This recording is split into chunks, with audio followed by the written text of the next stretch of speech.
Good evening, everyone, and welcome to the 66 blah, blah, blah, blah, blah, blah, blah, blah, blah.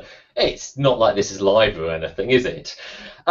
Good evening, and welcome to the 66 brainstorming session. We are so professional in 66, you wouldn't believe. Tonight, we're going to be hitting around ideas about mechas, big robots with people inside them beating up big monsters. I have to say that's about the extent of my knowledge of mecha, but Pat is going to be leading our discussions tonight on all things mecha related. So let's get started. I'm going to hand over to Pat, who's going to first of all do some check-ins. Okay, how's everybody been? Chris?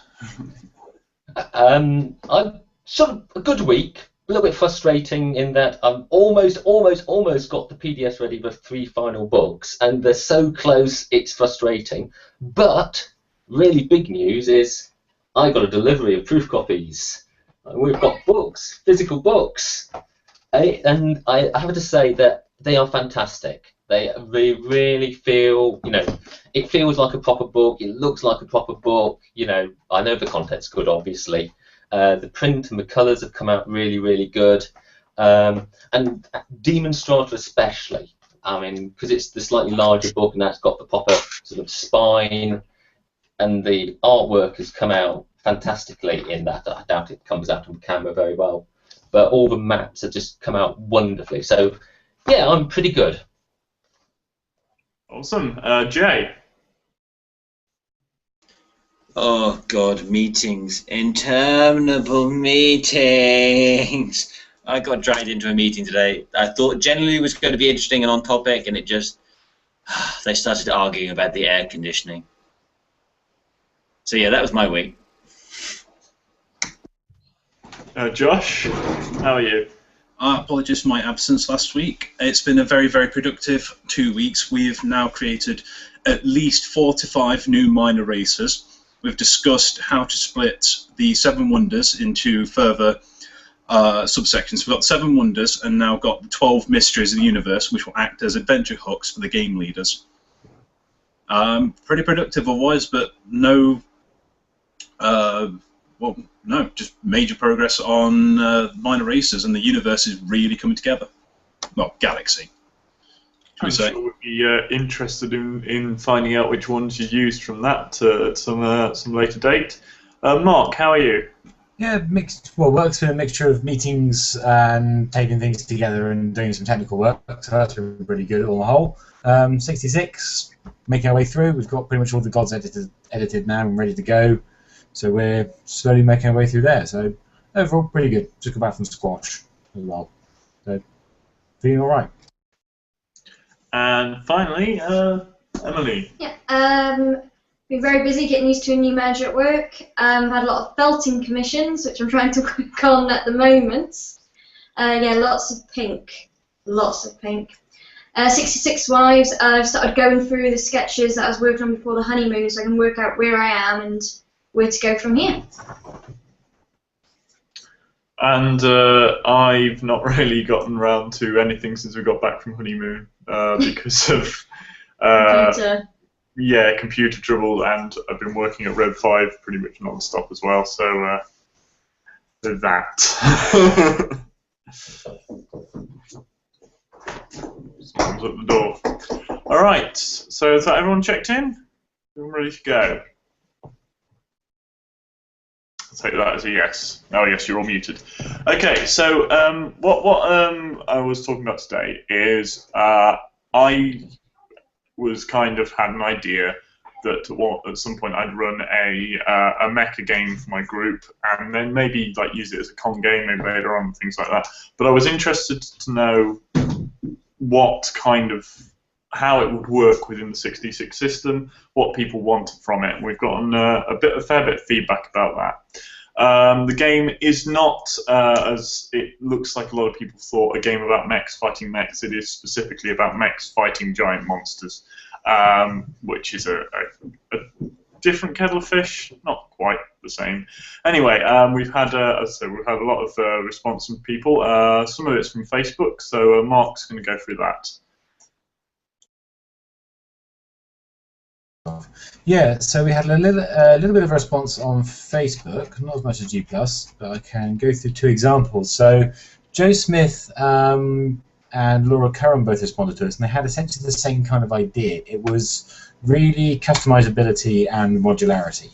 So it's the particularly customization that has enough depth to kind of suit various different play styles, different ways of going about things. And so, for example, choosing the real example which Joe Smith gave is kind of choosing weapons and systems and then trying to build that against some restriction on total frame weight, which I think is a very kind of traditional kind of thing that happens, certainly in my experience of the BattleTech kind of stuff, is that you have a weight, you have 60 tons, whatever you can fit in that kind of particular style or with that weight limit. But other than that, they've not said a lot. Now, I'm thinking about what they've asked for. The kind of system which we can do with 66 already, with our paths and advantages structure, is inherently very modular. So I think we can meet their kind of needs pretty quick. And instead of having a weight limit, we can have a tonnage limit. Instead of 4 points for an advantage, it's 4 tons for an advantage, say, and then it's however you top that up. So that's going to be a fairly easy thing to do. Otherwise, yeah, that's pretty much all we had from there. So I did like Joe's feedback in particular, and I think that's something that we can do with the system we have. So that's pretty much it for Facebook. I think we had a lot more activity on Google+. Okay, you can probably go over that. Yeah, that's quite interesting, because with our thing we could have like a set hardpoint thing based on our path system that we already have. Google+, Chris, is there anything you want to add before I shoot on with it? No? Okay. Okay, well, I've got a few kind of ideas here. The first person I want to mention is George Zara, who basically said something very similar to the Facebook stuff we had there, which was modularity. Now, that came up a lot. Modularity, customization. People want to be able to have mechs that they can do what they want with, rather than kind of standard pattern stuff, which makes a lot of sense. If there's 3 of you driving mechs into battle, you want them to be different to each other, have different skills, maybe complement each other, maybe not. Well, hopefully. I had some very interesting ideas. Single mechs came up a lot. Again, this George Zara, if you're watching, and I'm pronouncing that wrong, I'm very sorry, said aircraft maneuvering. Like Kay was talking about driving it like aircraft fleet tactics, I think was what he meant. But I kind of like the idea of just having some mechanic in there for flying mechs based off that idea. We had a guy called Richard Grenville who wrote quite a lot on there. Some things that stood out for me was that there should be a meaningful tactical trade-off. If you're customizing your mech, it needs to feel like there's a purpose to customizing your mech, not just sticking on a gun you like because you like the gun, but maybe because it complements, your power build, or what kind of propulsion system you're using, if we're going into that kind of detail. He also said single mechs as well, but that large crews could be there, but you'd need a reason for a larger crew, which I kind of agree with. If you've got 3 guys running one mech, they all need to have a purpose being there. He also said the kind of weapons and technology you're using set the mood, which again I agree with. If you've got big laser cannons which fire high focused energy beams, that's one thing. If you've got a gun that fires sharks, you've got an entirely different game on your hands, As Alexander Williams again had a lot to say. A lot of it was stuff that we already gone on for other things. One thing I did think was interesting was he said we should think about how this game interacts with others, and I think that is quite fun in a way. I mean, I could see maybe plugging in these mecha rules to 66 Galaxy, or even bots. I kind of like the idea of 3 robots driving a giant robot. I think that's quite amusing in my eyes. Yeah, the final one was that I thought stood out for me was somebody said he wants bots to transform. Someone called Edward Wilson. The idea of a mecha which can actually shift from one form to another to perhaps determine certain battlefield-like functions, or as he's gone here, Robotech-style aircraft to humanoid mecha, which fits in again with the aircraft maneuvering thing.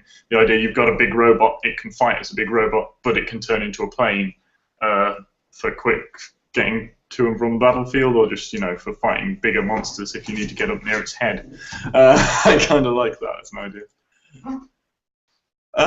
Yeah, those are the biggest ones that stood out for me. Chris, did any stand out for you? Or oh, sorry, I've got the thingy written down here. So, does anyone have any ideas about those at this point in time? Anyone have their own ideas? Oh, Josh, sorry.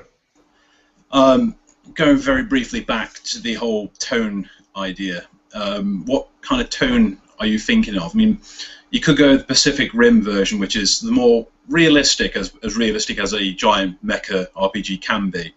But if you take realism into account, you've got to take into account ammunition, resources as well. I mean, if you've got a Dakamaster 50-barreled minigun, that's going to cost a lot of funding to keep supplied. But on the alternate side, if you're going for the super robot, has it got the threat of possibly being too silly or over the top? It's possibly a good idea to decide what tone you want to go for first. If that makes sense.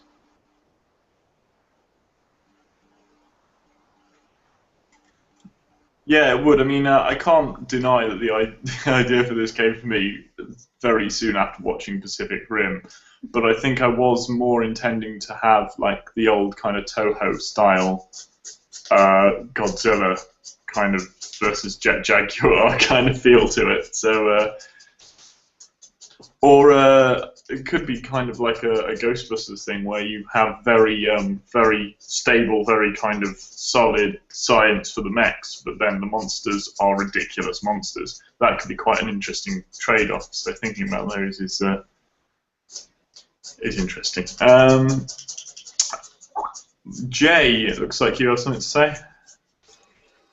Yeah, picking up off the comment, I think it might have come from Facebook. No, I think from J Plus, about the customization being realistic and having to mean something, and then picking up what Josh was saying. One of the things we might, if we want to use the current 66 paths thing, we have to be a bit careful because at the moment we just have CP is the only thing that distinguishes between things. You can have that's been a dice, and we decided it's along lines of expertise and the likes. If you want to make weapons qualitatively better than each other, then you just increase the C as we've got CP, or the character points with normal rules. If you want to have good variation between things like tactical changes, like do I go for a weapon that has lots of heat, or do I want to go for a weapon that produces lots of sensor readings, or do I want a weapon with ammunition, then we end up with more things the character has to track. Because at the moment, all we track is the potential. And for the kind of tactical changes that were referenced, it's like if I wanted different weapons to perform very differently, we're going to need to add extra things to the mech characters, things like heat, power usage, EM output, speed, these kind of things that we don't normally track so far in the 66 rules. Yes, you're right. The less tracking, the kind of better in our game. It's not really built around that. It's built to be fun and simple. Mark's put a suggestion there that having more keywords per kind of ability is probably a good idea.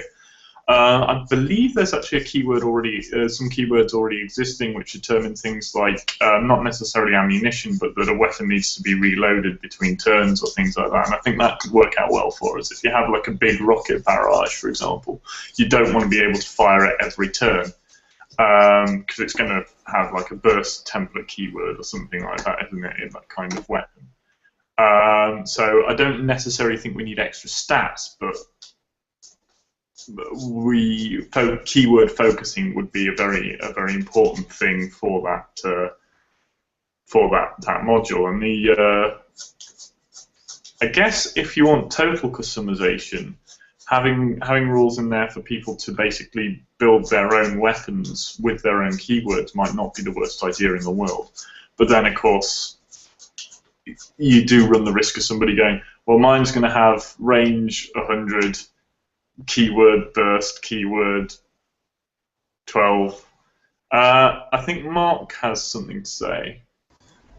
It's just kind of embellishing on what we mentioned before. It's the question of how crunchy we want this game to be. Because looking at the feedback from Google Plus, there seem to be a lot of mecha games out there, and they seem to be really, really crunchy. There's a lot of things to manage, a lot of numbers to go after. So I think the thing which we offer, which is different, is that we can have some of the element, but with and they have a lot of things to customize. You have a lot of things to trade off against other things. But we can model that with having essentially quite a lot of keywords on cards. So if you want to put the Gatling gun over the laser, the advantages or disadvantages, or your tactical decision, is what the range on the keyword on the card is. Does it have a prepare keyword? Does it have time limits? Does it have ammunition limits? That kind of thing. I think we can model all that actually quite easily, as you're saying, with what we already have. I like the idea of coming up with allowing people to stat up their own weapons or their own other systems. The problem then is you then have to, as you mentioned, what prevents someone from having a gun with a range of 100 and blast of 100? You have to have some points value on the weapon, and therefore points costs of your keywords. So well, it's like another layer of CP has to be spent in order to generate the card in the first place. But yeah, it's an interesting one, but I think, like I said before, I think it's something that we can model quite easily with what we already have. But we would then push it for a lighter, faster game rather than something which is really, really crunchy. The example James gave was modelling heat and tracking heat. That's very much a concept of BattleTech and the MechWarrior games. We don't have to carry that across. It's not that important. If you want about people losing EM shield being too visible, then you just have it as a rule on the card. We have the advantage of text on the cards to put in extra rules. So I think we can make use of that. Yeah, so like basically have a keyword which says exposed piece of tech or things like that. Josh saying more powerful equals less stable. I'm not sure how much verity we've got to kind of perform that under our system. I think Chris has something to say. Yeah, I just wanted to jump in on the keyword side of things. Mark's right in that if you use things like the ammo and the prepare and the dice keywords and things like that, you can actually get weapons with wildly different abilities with relatively simple mechanics. Stuff which is already in the game. The idea that you sort of build your own advantage, your own weapon by spending points on different keywords. That is something I looked in when I was sort of designing the system up front, to see whether you could mechanically balance advantages, and I found it to be a hiding to nothing. Yeah, it was just such an impossibility unless you want a really, really crunchy game system. I felt it was unworkable. So I suspect you would struggle similarly if you tried to implement that system into building mechas.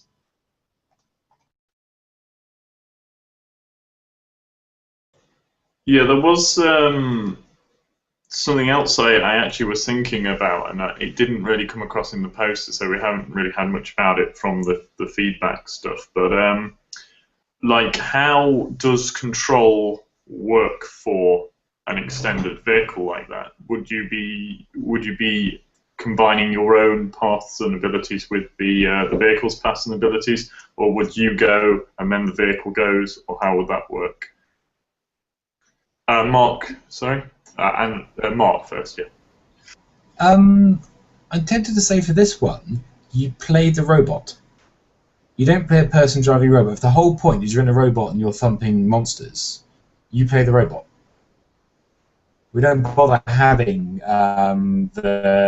your character having a bunch of paths and you having a bunch of paths. You just play as the robot. You can do role play back in your base or other stuff with just in entirely narrative mode. But if on everything else you just do it entirely from within the robot or your jet plane or whatever, I think that really simplifies things an awful lot.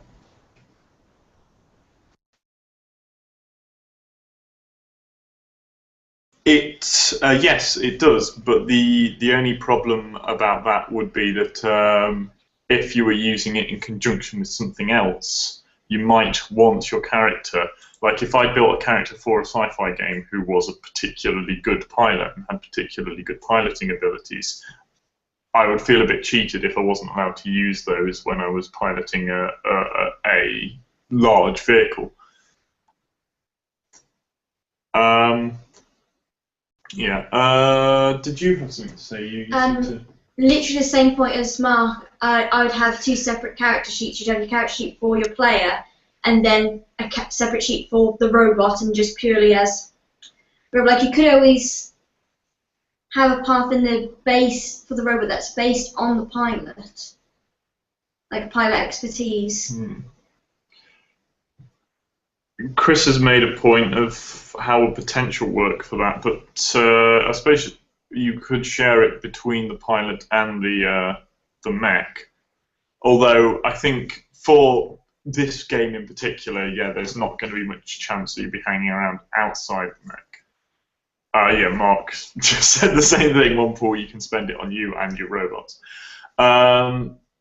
But yeah, I actually kind of like the idea of maybe just having a separate sheet for you and for your guy, and just assume that everybody's as good a pilot as everybody else. After all, you are the kind of guys who pilot mechs, so you should be. Jay, did you have something to say? I did, and then Mark beat me to it. But just leading on from what has been said, two ideas immediately popped to mind. One, if you're going to have a pool of potential across all of them, you could have a third pool of potential. Specifically just for the robot. You could run off that, or that. I do think perhaps the easiest way to do it for your particular setting would be just to have, if you want to, you could have a pilot path. And then you could take expertise off that to represent the fact that your mecha has a particularly good pilot who is particularly good at these things. And then you could use that with the thing. That makes sense. Yeah. Yeah. So you just have your normal the character for your mecha versus kaiju game is literally just it's a mecha sheet, and one of the paths you can take for it is a pilot. If you don't take the pilot path, well, it just assumes you have an average pilot. That makes a lot of sense. Mark's suggesting to make the pool bigger for giant robots, which I can see some merit in because obviously they are more capable than people. I suppose if you were looking for a crunchy customization, you could have something like a power core, which actually grants you extra potential while it's active. Might be an interesting idea. Does anyone have anything to say about that? I think, yeah, it sounds like a good idea. Also having, for example, batteries you can spend or you can earn extra potential somehow. I'd like the idea of having something you can run, or maybe it's a power core that you can run for a certain amount of time. During that 5 turns, it gives you 2 extra potential, maybe. Yeah, that sounds interesting to me. You have to spend the potential on it to get the potential back, and if it's gone, it's gone. Chris, what you seem to have something to say. You're saying that? It's like a catchphrase.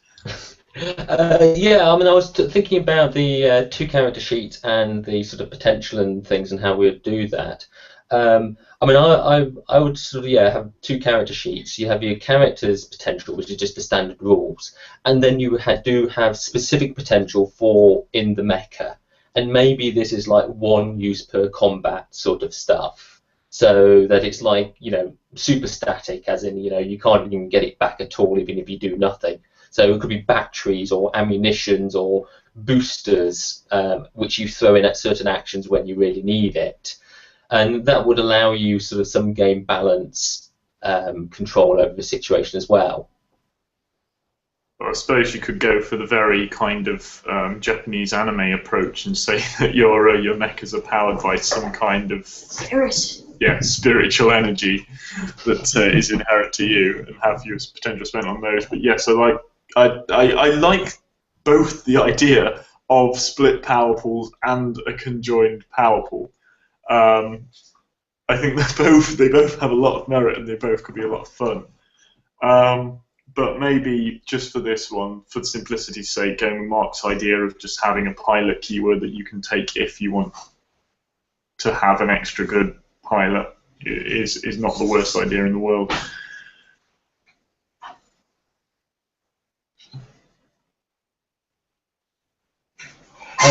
One thing which occurs to me, Pat, which would shape, I think, a lot of your decisions on this, is how big a thing are you trying to write? If you just want to put together for a single session of play, then you can't have mechanics which take several hours to explain, or the players have to get used to it. It has to be very, very simple, or only slightly modified from the standard 66. But on the other hand, if you're looking for something where you're looking for a campaign stretching over weeks or months, then you've got to have that real crunch of carefully tuning your mecha and all the things which go with it. So your goal really is going to shape some of these decisions about crunch and setting. Yeah, I suppose if it was for a con game, they would be pre-generated anyway, wouldn't they? Yeah, that I think it's kind of a one-off thing. Although the thing is, with any system, it's very helpful if rules cross settings. So having a set of rules which you can then use on other settings is always a good idea. But I mean, the thing is, inherently 266 is simplicity, so maybe the simpler approach is the better one. Mark, sorry, you wanted to say I had a point about rules and crossing over to the other settings. We can add rules, we add abilities. So, for example, you have you've added a rule that we have that card, which means you can run at a higher potential for 5 turns and take a penalty. We've added something, but we've not replaced a rule. That still means we can still be compatible with something else. The tricky bit will be scaling. Yeah. Because at the moment, any advantage only gives you 1d6. What prevents your mecha being destroyed by James's Greek hero, for example, or Joss's little green alien? It's a question of how we scale, which will be tricky. Yes, I agree with that. It's not so much an issue with what I'm working with, because the only things you will be fighting will be monsters that are as large as you, and things like, which would be on the scale of kind of tanks, for example, or like, or tanks is a very good example, would be mooks. Although the tank would never be a mook in a standard scale game, they would be in this one. Chris? Yeah, just on that subject of scale, the way things are written is that the rules work as long as everything is on the same scale. So mecha versus mecha is fine. Mecha versus Greek warrior, the numbers just don't make sense, because the mecha should just squash it, but in fact the Greek warrior will get as many dice and stuff like that. So I basically just ignored the issue. I just said, right, you can't play hugely separate power scales. It doesn't work. There's no point playing it, because it will be over very quickly. So I think if you're looking to sort of integrate with other systems, you need to think about it only applies at the same level of scale. Yeah. I think that's something we need to think about with Lovecraft as well, because we're dealing with not necessarily physical scale, but immense power scale. Josh, did you have something to say, or did you just say splat?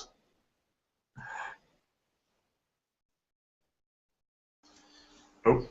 Pretty much just splat. I mean, it's possibly just introduce a rule very similar to the one used in 40k, which says person cannot get off bike.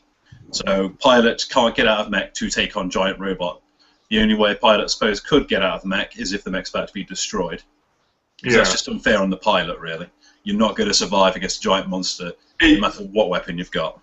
Yeah, and it makes sense that if you had to eject from your mech, you wouldn't continue to fight the mech. Yeah, Godzilla. You wouldn't stand there. You wouldn't climb on top of it and fire your flare guns at him. Unless you were kind of had a death wish.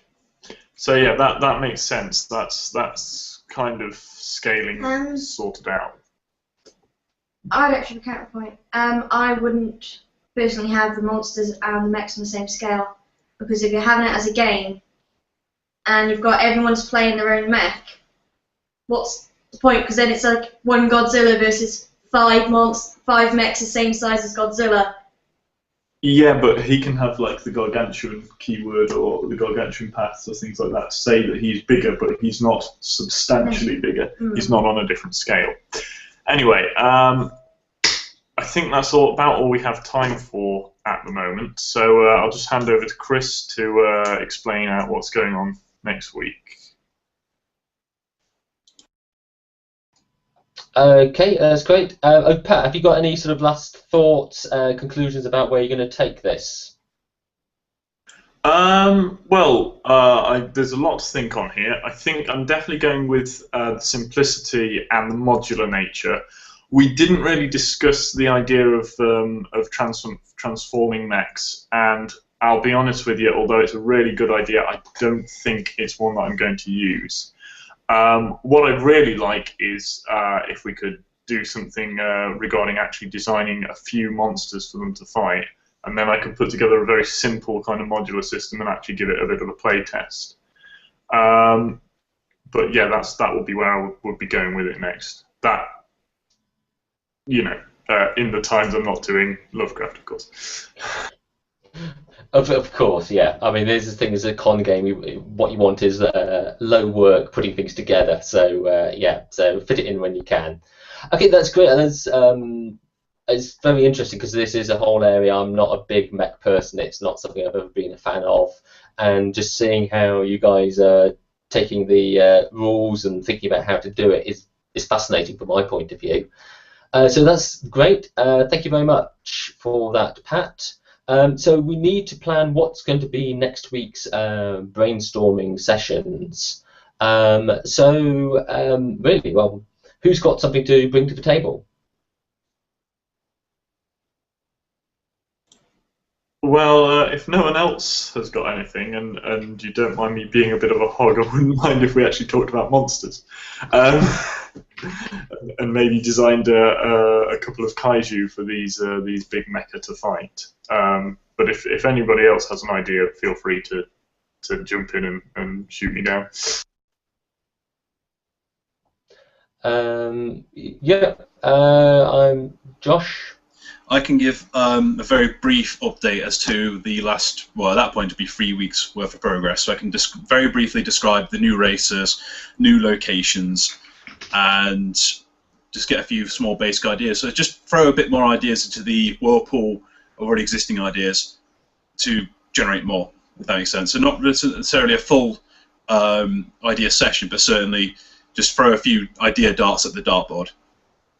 Okay, that sounds great. So everyone else seems to be happy with that. So next week, Pat, you'll be back in the chair, and so you want to create monsters specifically for this sort of mecha game. So you want Godzilla type monsters. Yeah, specifically Godzilla type monsters. If you don't mind me setting a little bit of homework, I wouldn't mind it if people could do some paths for them this week, so that we've got something to go off next week. Because if we're sitting there creating paths at the same time, it's going to be a bit thingy.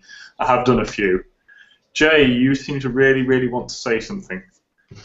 I would say if you're going to be creating paths for these guys, make sure you're not already treading on the bestiary toes.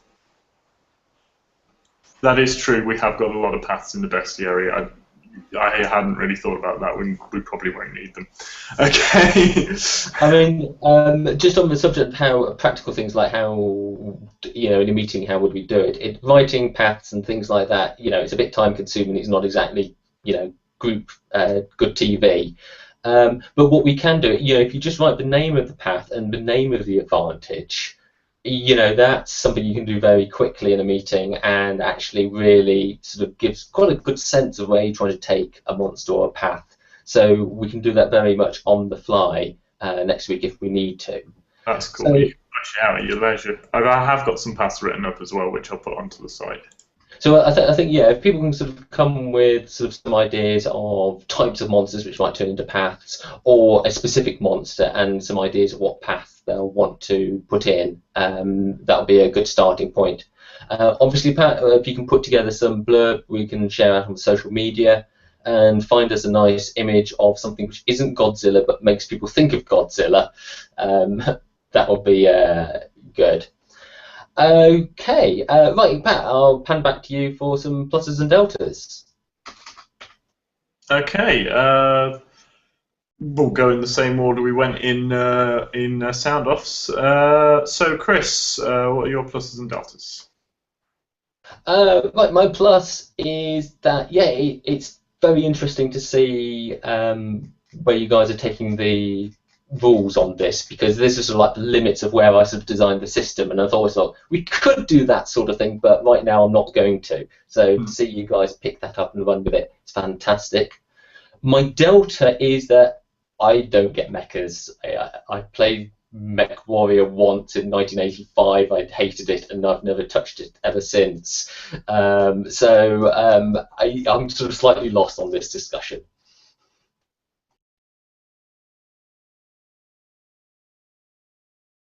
Mark?